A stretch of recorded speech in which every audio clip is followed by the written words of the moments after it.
Horor, sumur resapan Anies kian makan korban, ditulis oleh Anto Cahaya di siwar.com. Permasalahan sumur resapan program unggulan Anies Baswedan di DKI Jakarta kian timbulkan masalah di sana-sini. Maksud dan tujuan sumur resapan faktanya tidak sesuai dengan harapan seperti yang Anies sampaikan di hadapan warga Jakarta ketika kampanye. Dulu memang terlihat sangat manis sekali, apalagi disisipi kata Sunnatullah yang nampak islami untuk meyakinkan warganya. Melalui tangkapan kamera mereka nampak terkagum-kagum atas kata kalimat Anies yang sepertinya wangi membumi dalam memberikan teori. Tapi itu dulu, rekaman video pidatonya yang semangat berapi-api masih dapat dilihat di YouTube. Terlihat dengan sadis nan sinis, Anies menyentil cara Jokowi dan terutama Ahok sebagai lawannya di Pilgub DKI Jakarta 2017 saat itu dalam mengatasi banjir. Seolah cara Anies yang paling epik dan warga harus memilihnya. Sebetulnya sumur resapan bukan era Anies Baswedan saja. Di era Jokowi juga sudah ada.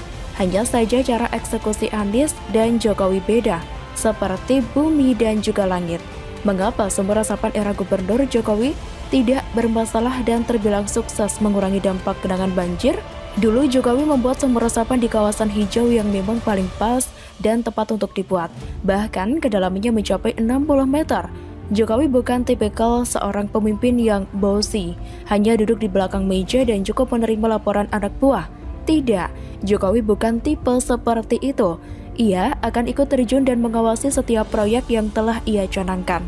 Itu tergambar jelas sampai detik ini, ketika Jokowi menjadi seorang presiden, bersama salah satu menteri terbaiknya yaitu Basuki Hadi Mulyono sebagai Menteri PUPR. Presiden kerap meninjau proyek-proyek yang sedang dibangun sampai akhirnya diresmikan.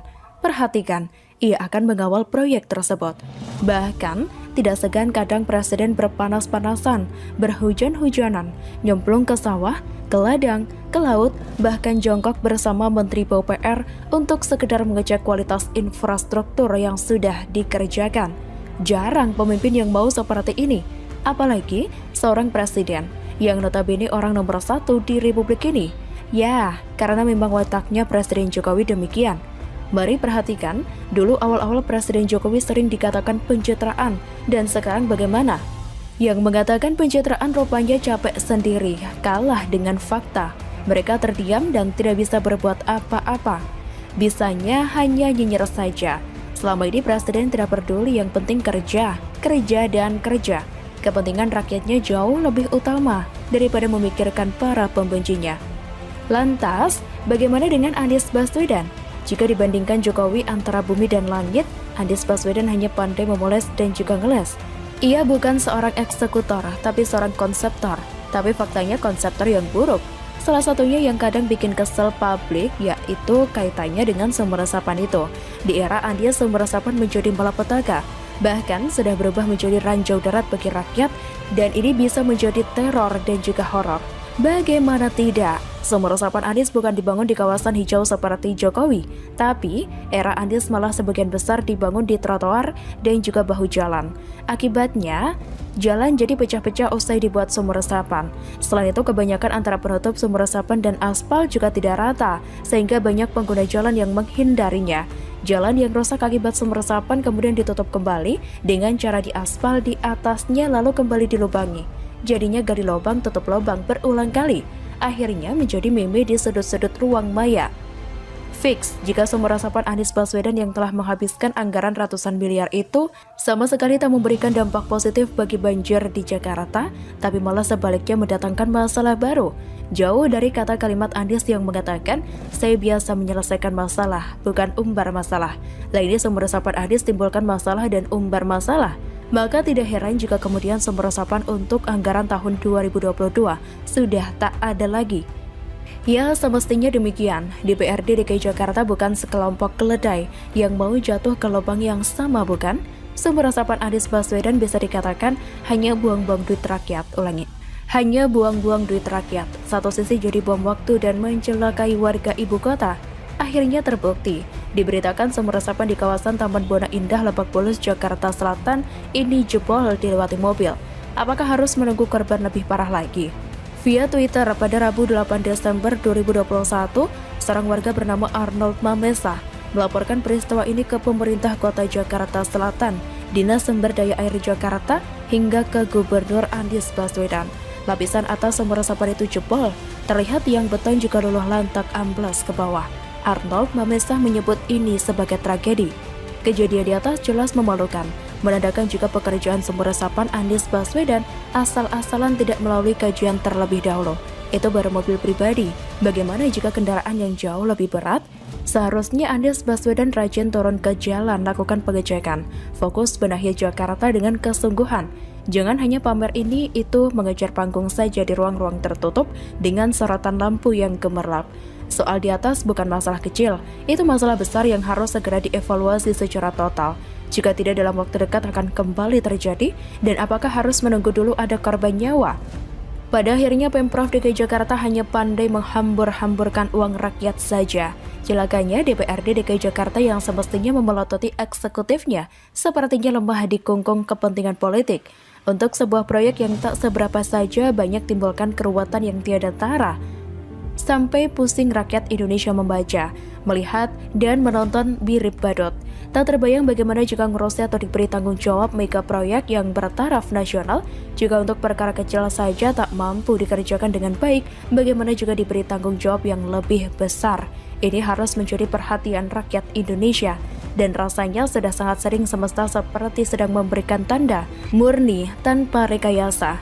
Kita akan menunggu apa solusi Anies Baswedan soal sumur resapan yang timbulkan kontroversi ini. Apakah akan tetap mengkambing hitamkan pelaksana proyek seperti yang kerap kita baca selama ini? Dan jangan harap warga DKI Jakarta akan mendengar dari mulut Anies Baswedan permohonan maaf atas ketidaknyamanan yang ia telah ciptakan. Anies Baswedan bukan Gibran Rakabuming, putra sulung Jokowi Wali Kota Surakarta itu, atau seorang Ganjar Pranowo yang mau berjiwa besar dan merendahkan hatinya memohon maaf jika terjadi permasalahan di wilayahnya. Bagaimana menurut Anda? Demikian.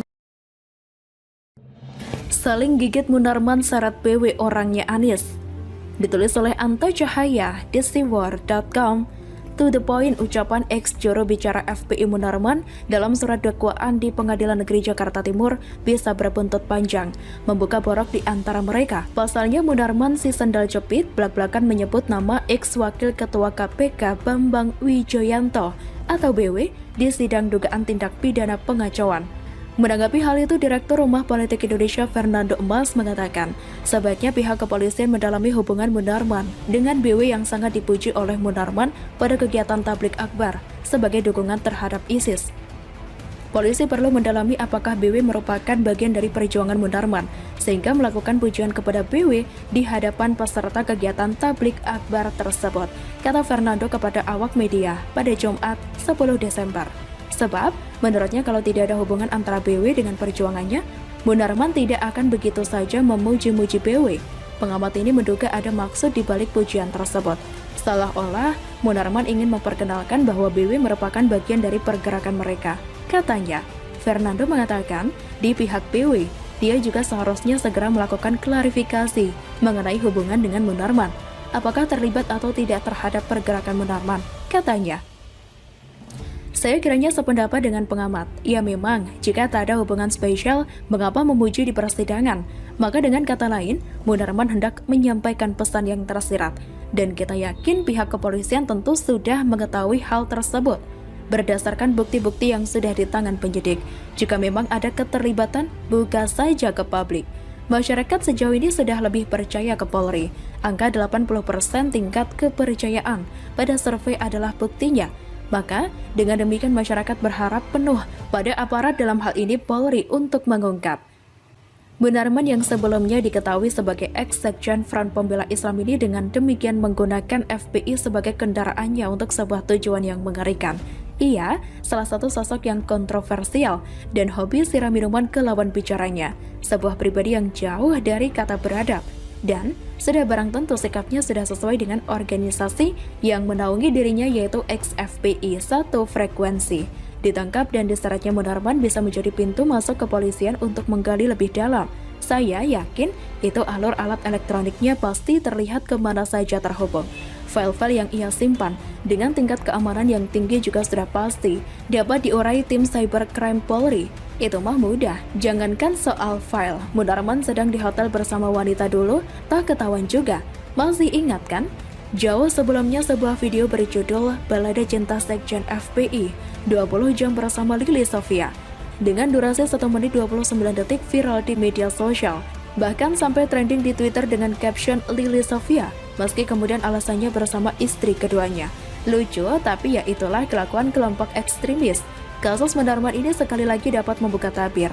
Jaksa Penuntut Umum atau JPU Kejaksaan Negeri Jakarta Timur telah mengungkap bahwa ex-sekretaris umum atau Sekum FPI, Munarman, pernah mengucap sumpah setia alias baiat kepada ISIS dan pemimpinnya Abu Bakar al-Baghdadi yang dilakukan pada tahun 2014 lalu. Jika faktanya Munarman sebut Bambang Wijoyanto yang notabene orangnya Anies Baswedan, maka gerombolan ini hanya berputar-putar ke orang yang sama. Jika kita memakai logika sederhana, maka Rizik yang sebagai imam besar ex-FPI saat itu tentunya juga mengetahui kegiatan sekjennya tersebut. Apa iya Rizik buta mata buta hatinya? Maka tidak salah jika kemudian masyarakat menginginkan aparat untuk usut keterlibatan Rizik Syihab. Jika memang ada kaitannya, seret pula ke muka sidang untuk mempertanggungjawabkan perbuatan. Potongan pasal sedikit demi sedikit akan terkuak dan akhirnya mereka akan saling gigit, lupa akan baiat yang berbau laknat dan merencanakan menghancurkan Republik Indonesia, memaksakan ideologi mereka. Rakyat rasanya sudah sangat muak atas aksi-aksi mereka selama ini yang mau menang sendiri menggunakan agama sebagai tempat sembunyi dari niat jahat. Gerombolan fundamentalis, radikalis, ekstremis, pengacau yang menggunakan mazhab agama dan organisasinya untuk mempengaruhi masyarakat awam yang rendah akan literasi. Sampai akhirnya kita lihat melahirkan gerombolan kadrun-kadrun yang berkembang di sosial media dan juga di kehidupan sehari-hari dan rata-rata memiliki pemahaman berpikir konseptual dan kontekstual habis.